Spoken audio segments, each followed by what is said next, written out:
If you're thinking about moving to Denver, Colorado, you're gonna need a big reality check because not all Denver suburbs are winning right now, and it's not even close. And then you've got other suburbs that people move to and realize fast, wait, this is what I left my old state for? That's the truth. And most YouTubers will never tell you that because they want to play nice. In this video, I'm breaking down Denver's big suburb reality check. The suburbs that are thriving, the suburbs that are losing momentum, and the suburbs that people think they want until they actually move there. Because this is the mistake that a lot of relocation homebuyers make. They think that every suburb out here is basically the same. They're not. This is one of the biggest lies that people tell themselves when they move to Denver. They start to think, I'll just pick something outside of the city. No, because that decision can completely change whether you love your life here or regret the move in 8 months. First, what does thriving actually mean? Because some people hear the word thriving and think that I'm only talking about price. I'm not. I'm talking about the full picture. Demand,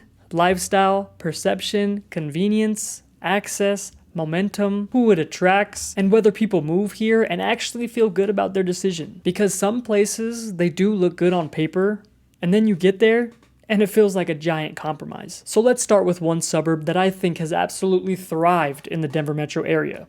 Arvada. Arvada has been one of the biggest winners because it has a sweet spot that a lot of people want. It feels more established, it has some personality, it has some charm, it has better visual appeal than a lot of suburbs that feel they were built by someone whose favorite hobby is designing parking lots. Arvada just gives you a better feeling. That matters. People underestimate that. They think that they only care about square footage, price, commute, until they actually live here and realize that the vibe matters. Arvada does have a nice vibe, and that's a big reason why it's held attention. Now, is every part of Arvada perfect? No. Let's relax. But as a whole, Arvada is one of those places where a lot of people move and feel like they made a pretty smart choice. That's not true for every suburb. Now let's talk about another winner. Westminster. Westminster is one of the most practical wins in the whole Denver metro. And practical is underrated. Practical makes your life better. Westminster gives you strong access. You're not absurdly far north. You're not too deep west.